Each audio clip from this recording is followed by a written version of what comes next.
Back, y'all. So today is day 10 of our spring transformation here.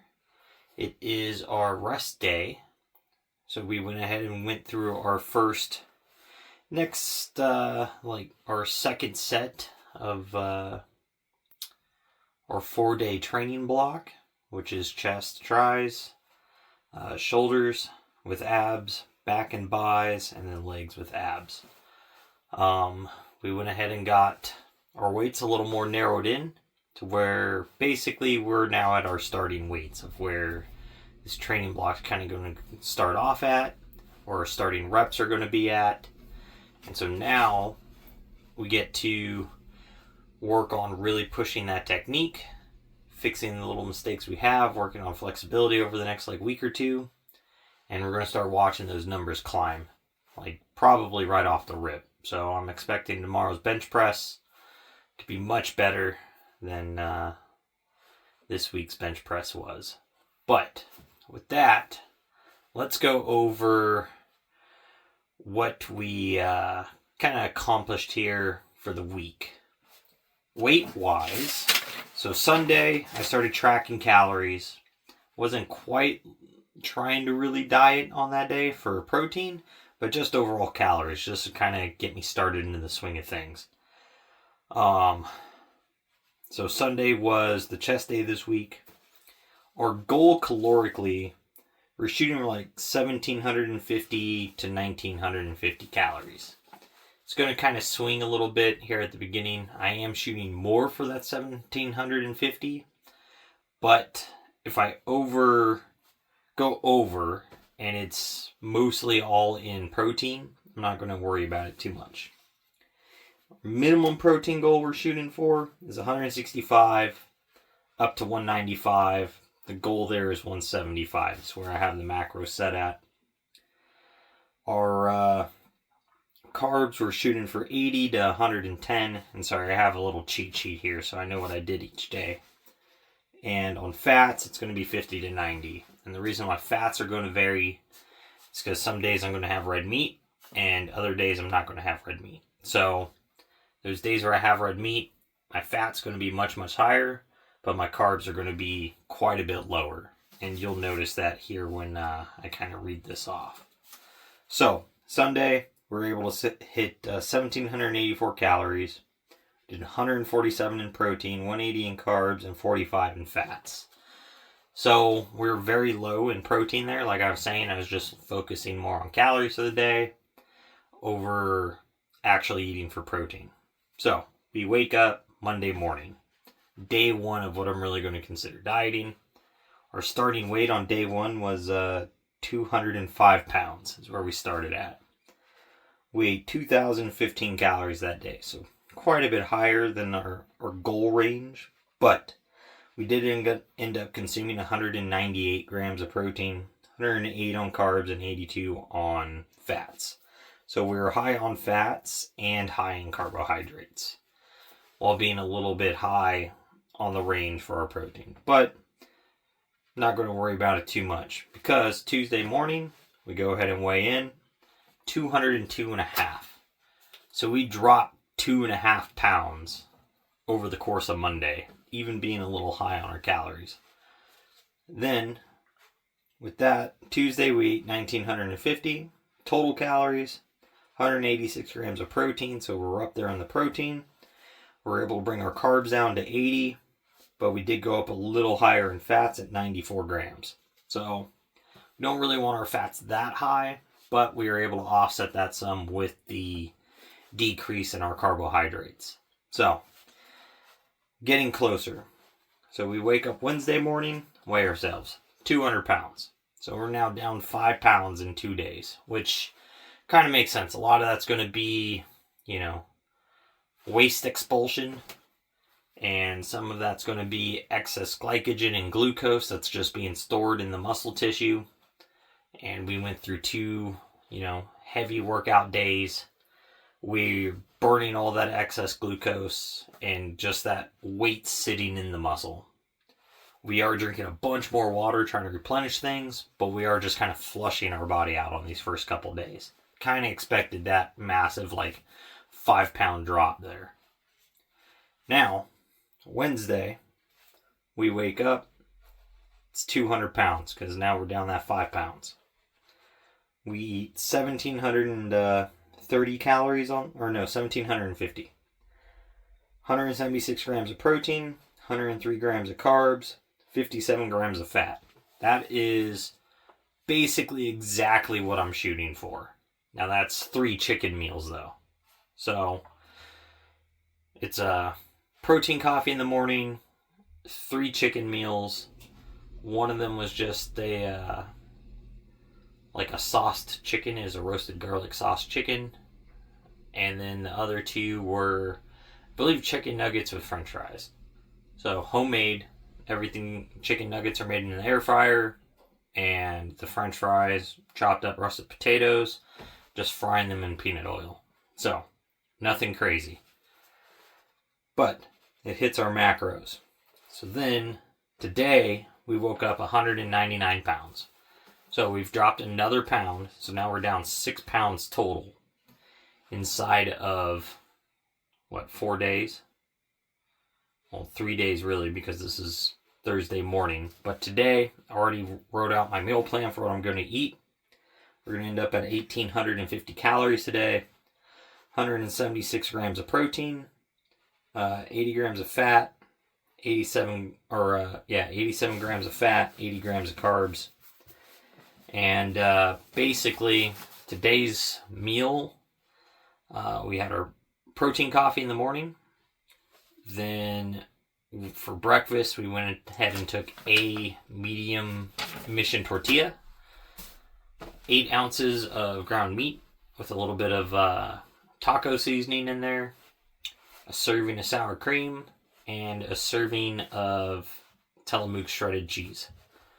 Just to put a little something inside of that thing. But basically, that burrito, that medium burrito wrap, is a taco shell at that point. They are giant freaking tacos.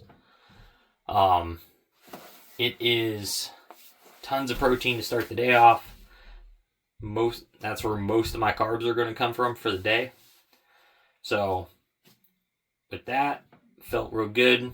It's real dense. It is real filling for a long period of time, which is nice. You want really filling meals when you're in a diet. Otherwise, you're going to want a snack. You're going to feel hungry. You're going to get grumpy because you're hungry. And it's just bad overall. Your performance drops and everything else because you're just thinking about food.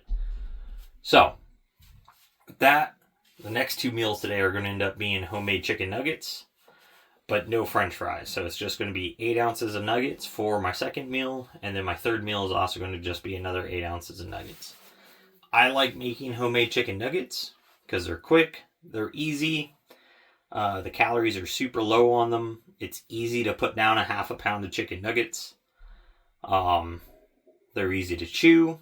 It's not hard to, wrestle down the food. But say if you're eating just a straight chicken breast or something, it might be kind of hard to get down 8 ounces of a chicken breast. So it's there's just something about eating chicken nuggets that make it super easy. So if you could find a few meals that are really high in protein, low in carbs, low in fats, you want to shoot for 400 to 500 calories for that meal total.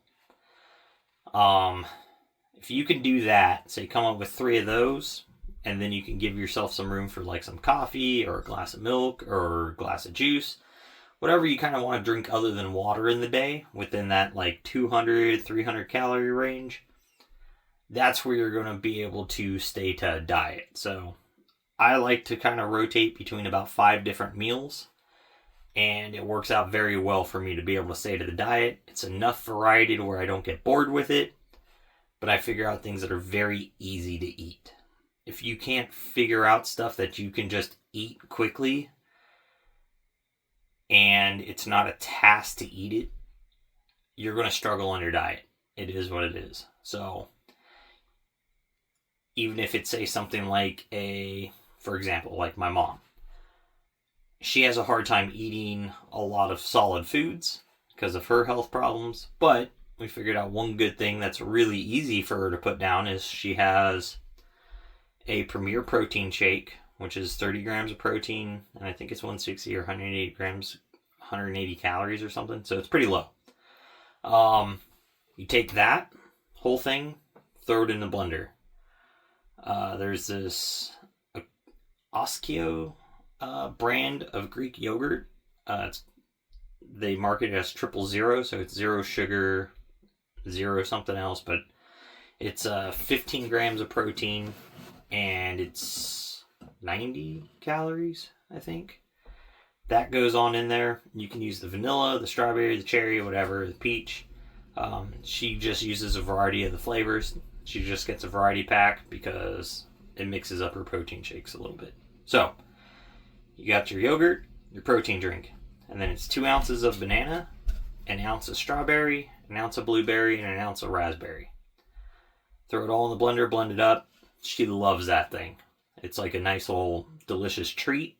It's a little tart because of the Greek yogurt, but the fruit gives it a nice little sweetness. It's easy to drink. It's not too thick. It's not super runny. So it's kind of almost like a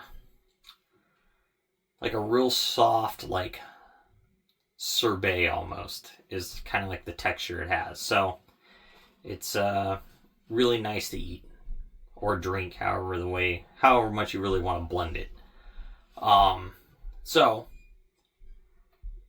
these are the little things you've got to come up with to be able to stay to your diet. And it works very well once you get to that point. Finding these things out kind of sucks.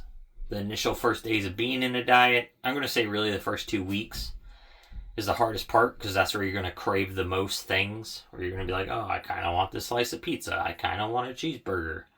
Like, I kind of want that spicy chicken sandwich from this restaurant. Or I want some Taco Bell. Or I want Chipotle or whatever. Which all the time is bad. But, you know, if you have this stuff for one cheat meal every other week, maybe every 2.5, 3 weeks, I definitely don't recommend a cheat meal in your first 3 weeks. You definitely want to get past that stage, because that's where you're going to fight most of those cravings. And then you're really going to figure out if you want a cheat meal or not. So I try to avoid them as long as possible. And that's just for consistency. So with that, that's where our diet stuff is kind of landing. So nothing too crazy there. Today we're just in the sauna. We're not doing any cardio. I might go out to the hot tub later on today, because I feel extremely sore in the legs from leg day yesterday, even though it doesn't seem like it was such a crazy leg day, like numbers wise. But being like my first true leg day, and I did squats and stuff yesterday, oh man, my glutes, my quads, my hammies, they hurt. So it's definitely the most sore my glutes have ever been anytime recently within the last year. So that's a plus. Changing up and not doing squats first, I think, is a big benefit. My depth is definitely much better than it's been. So training wise, we're getting that figured out. We're really making some progress there, I think. Or at least setting ourselves up to start making a lot of progress there. I have no back pain today, so I know that the 155 pounds we worked at on the back squat with the form that we have currently is correct. So next leg day, we're going to shoot for that 175. It's going to be great there. Tomorrow's bench press. We did 4 for 215, but then failed 255. So I'm thinking we're going to shoot for 235 tomorrow on the bench. I think that's going to be the goal for tomorrow. Triceps, that's going to stay the same. They are actually still slightly sore. Back day felt really good. We might try to move up 10 pounds on the deadlift, maybe. It felt super effective at the weight we were at and comfortable. So I think maybe 10 or 20 pounds is going to be effective jumps currently on the deadlift. So that way it's not too much too fast. because I don't want to hit failure yet in a deadlift. I don't want to be near that point. And then biceps, super sore. So that training definitely adequate as well. And as for supplements, daily wise, we're taking our BCAAs, which is Bucked Up's Racked. Excuse me. And then creatine, which is again another Bucked Up product. This time I went with the 6-point. I found it on sale, so I went ahead and just to try it out.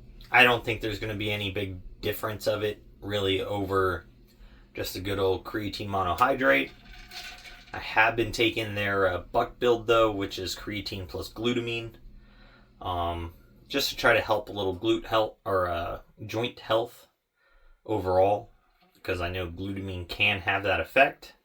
I truthfully kind of really didn't notice much in the joints and how loose and fluid they felt. So the dosage of glutamine in that, or my ability to process it, is probably not effective for me. So just going to try out the 6-point creatine, see how I like it, see how much water I retain, things like that. How the workout and the pumps feel with that extra hydration, and if I feel any extra hydration there. So, we're giving that a try. I am taking pre-workout wise though. It's Woke AF from Bucked Up on every day except for leg day. Leg day I'm taking Bucked Up Mother Bucker, which is a little bit higher in creatine or in the caffeine, as well as it's a big nootropic blend, and it does really help me stay locked in.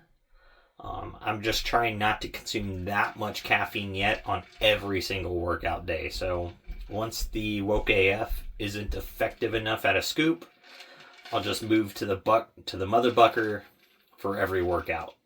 And that's what I was doing before, and it is a great pre-workout for me. I love the amount of caffeine that's there, and I love the focus I get from it. So that's where...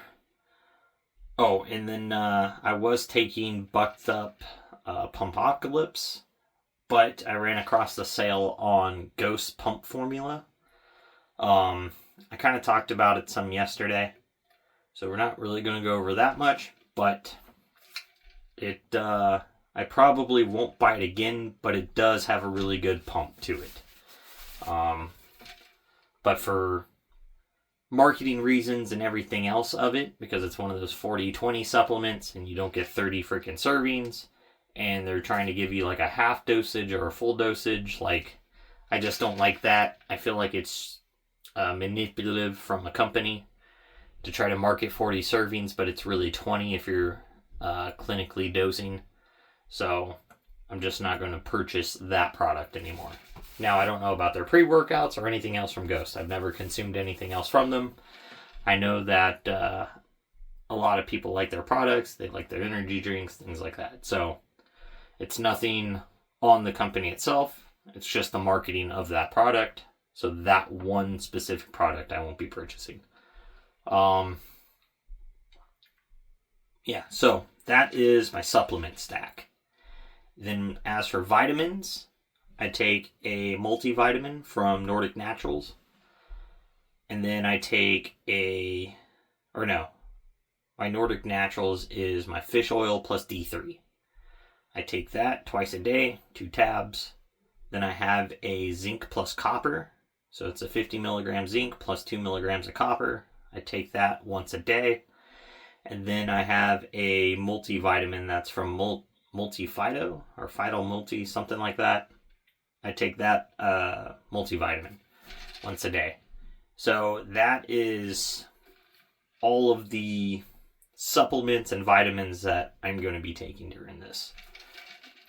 The multivitamin does definitely help in the way I feel and the way that my digestive tract actually works, kind of funny enough. Especially when I'm staying away from flour. I definitely have an issue with flour. Now, whether it's flour or gluten, I'm not sure. I don't really care. Flour, anything made with flour is super high in carbs, and there's not a big benefit for me to really consume it. I enjoy rice and I enjoy potatoes.